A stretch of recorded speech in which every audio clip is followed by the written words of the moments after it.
All of my money was just stolen. Today I was the victim of phone fraud. What's up, people? Welcome to another episode of The Red Pill. The number of people getting scammed in 2025 has drastically increased, and everyone needs to be careful not to lose their money. Watch the video and let me know what you think in the comment section. Somebody called saying that they were from my bank, from the fraud department of my credit card, that there were fraudulent charges on my card. He verified them, asked me if I did them, and I said no, and then he said, okay, I'm gonna cancel your card right away, like, I'm gonna help you out, don't worry about it. He somehow already had access to, like, see my transactions on that card, so he went through, like, the most recent ones, and asked me, like, is this legitimate, I was like, yes, like, that I know. And then he somehow got access to, I didn't give him any passwords, nothing. He, like, already had stuff. He just asked me for, like, normal verification questions. And he was somehow able to access my account, and he wiped my checking and my savings clean. I've reported it to BMO fraud, and I'm going to the police station now to report it as well. Just be so careful when people call you. Please, just be careful. Today we were scammed, which meant that we've lost our savings, which is, scary because I'm on maternity leave. But I wanted to do this video so that other people learn from our mistakes. I know people are going to be like, why are you so stupid? It's obvious, it's a scam. But I think just sometimes in the moments you don't realise it. And I'm not doing that video to say we weren't stupid. I'm doing this video so other people just don't make the same mistake. My husband got a call from someone with no caller ID that had said, someone's hacked your account, we need to act fast. I get a text from my husband saying, I'm on the phone to our bank account, don't worry, I'm sorting it. They've alerted us, they've blocked it. Then I get a text message from my husband saying, what are your card details? I just send them over without thinking, and then I was thinking, surely the bank knows what my card details are. Then he calls me and says I need to approve a payment. And I go, oh, that sounds weird. And he said, no, I know it sounds weird, but basically we need to move our money into another bank account so that it's safe. And alarm bells started ringing in my head. And I was like, Pete, this doesn't sound right. And on our bank account, it says, we are not trying to call you. And I said, Pete, why does it say that? And he said, he told me they're making that alert for the person who has access to our account, so that they don't know what's happening. And I was like, no, that sounds dodgy. Why would they say we're not trying to call you? Anyway, stupidly, I approved this payment. As soon as I clicked approve, I was like, Pete, that doesn't make sense. This doesn't sound right. Basically, we have just paid someone all of our savings. And it was silly, it was stupid of us. Sorry, I had to take a pause from filming. I was getting a little bit upset. And I apologise if I'm going all over the place. Basically, to summarise, how we fell for this scam was Pete got a call and said that our account was hacked and someone was trying to spend all of our savings. So Pete followed the steps from the guy, and they seemed to know a lot of details about our account and how much was in our savings. So it seemed legit. As Pete followed the steps, because the guy said he was going to move our money into a different safe bank account. Just so everyone knows, a bank would never, ever call you with no caller ID, and a bank will never want you to move your money to make it safe. On a lot of banks, on the app, you can go into the help section and they will say when your last call was. And if we would have known that at the time, we would have been able to see that our bank wasn't calling us. And I know money isn't everything, just bad timing. And you're the most important thing, really, aren't you? And yes, it was stupid. It was stupid of us. We feel stupid. So I just want to share this, save it, share it. I just don't want people to make the same mistake and lose their money.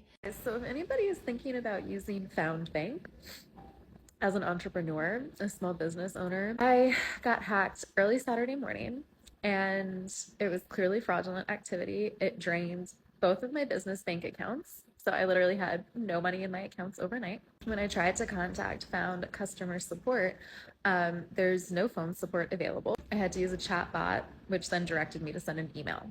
So I didn't even get a response from Found until Monday. Mind you, during this time, I have no funds in my business accounts. So I'm just like getting payments that are being rejected as this is happening. And I'm only able to communicate with them via email, no phone support. So I'm just responding to emails and then waiting. And today they responded and they said that there was no error found.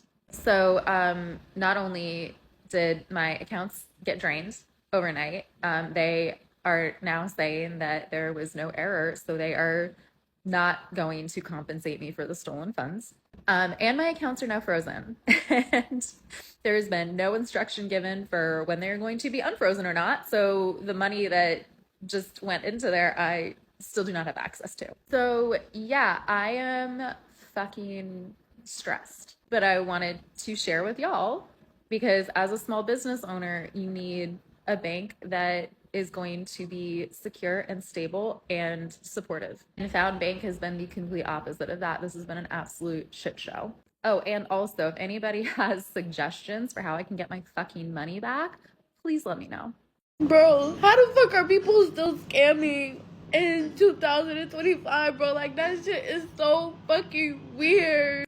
Like, this dude added me on fucking Instagram talking about, like, flips and shit and me not knowing any better. I have a fucking 1-year-old son, like, barely even making it. And then this dude's like, oh, I'll drop, like, send me $98. It's usually $100, but I'll do 98 because I told him my situation. Me being naive and talking about I'm not gonna scam you. And I've been scammed before in the past, mind. So then this dude is like, just send me the money and I'll drop for you. And I'm like, okay, cool, bet. Just send me my 50. So I'm like, yeah, I'm gonna send you 50. I'm not gonna run off. Like, long fucking story short, bro, when this nigga was about to drop, the shit was talking about pending. And he's like, oh, you have to send $100 fucking. I'm like, bro, I don't got $100 fucking to be sending. Like, that was my last $98. And I don't give a fuck if it was $50, $1, bro.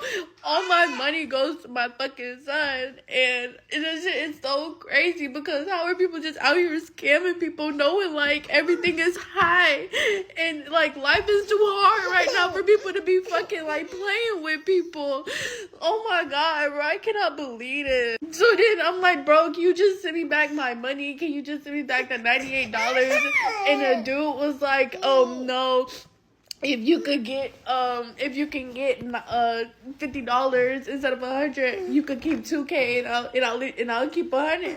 I'm like, bro, what do you mean? Like, I have nobody to help me. I have nobody to send me money. Like, I can't just ask people to send me money. Like, I do everything on my own. Like, I take care of my son myself. Like, he's like, oh, I'm sorry, bro. I'm really sorry. And then proceeds to block me on Instagram and then blocks me on fucking Telegram. Like, bro, like, people are so fucking weird. Like, wow, like, people do shit so we can, like, be able to pay bills and everything in times are tough. But to be scamming people, especially when people got kids, bro, that shit is weird. Like, why y'all out here scamming people? Like, y'all need to stop that shit right now. Because that's all I have fucking left, bro. And then this dude, dead ass, had the nerve to run off with my fucking money, saying I'm not gonna run off. And proceeds to fucking block me, bro. Like, I cannot believe this shit. The moral of the story is don't trust nobody. Do not trust nobody. Don't trust nobody, bro. Cause no, bro. Just don't do it. Hey guys, so I really wish we weren't making this video right now, but unfortunately, I don't know what else to do. We are staying at the M Social Times Square Hotel, and we were gone today for all day. And we came back around 5 p.m. to find something stuck to my door that said they were charging my room $500 for smoking. We didn't even go into the room. I just took that immediately to the desk, the front desk, asked to talk to the manager. And I said, hey, this can't be possible. We don't smoke. Anybody here knows that I don't smoke. Neither of us smoke. Nobody was smoking in the room. How are you charging me $500? What is this based on? So then he showed me this smoke report that apparently came from our room. I'll show you guys. This is it right here. and this is gonna be backwards for you, but it says here that the smoke report picked up smoke coming from a room between 4 p.m. and 4:30. And you ask me where we were. We weren't even here. We were outside. We were exploring the city. We weren't even in the room. And we have proof of it. I'll post it here so you guys can see the timestamp on the photos and everything. We came back around 5 o'clock. So how can a smoke detector pick up smoke coming from our room when we weren't even here? And so I told the manager, I said, can you look at your records? Look at the timestamp on the key cards we use to gain entry to the room or the elevator. Look at the cameras, the security footage. We weren't in the room. So how can you charge me for smoking when we weren't even here? And all he could tell me is that this is done. So the manager said it's done, that there's nothing he can do, that he's not going to check, that he wasn't going to pull any other records, and that I could just dispute it with my bank.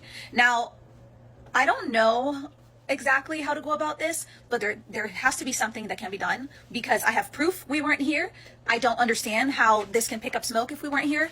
I said, could it be possible that it was coming from a different room? And he said, no, it came from your room. So I have no idea, but this is really unfair. And especially because when we tried to talk to him, he wasn't helpful at all. All he could tell us was that it was done, that there's nothing he can do, and that he basically just abruptly ended the conversation. It was like, hey, this is done. Like, there's nothing else I can tell you. So we are trying to appeal this. I am reaching out to them. I'm emailing them. But I just wanted to let everybody know this is fucking bullshit. This is a scam. Don't stay at this hotel. We were having a great time staying at this hotel up until this moment when they're trying to scam us out of $500 with no proof other than a piece of paper telling me that they think somebody was smoking here at 4:20. How convenient. When we don't smoke, when I told him, I said, bring somebody here in the room. They can inspect every corner. They can see if it smells like smoke. And again, where's the proof? We weren't even here.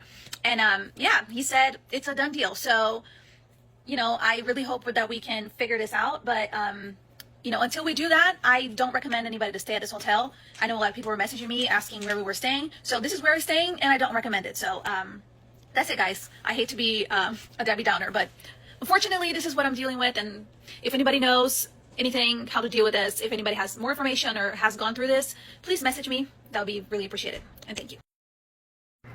And here's the proof that we were not in the room at the time of the shown report. All of the proof is here, timestamp photos. And then right here are some other reviews that show that this hotel has a habit of doing this to their guests. So there you have it.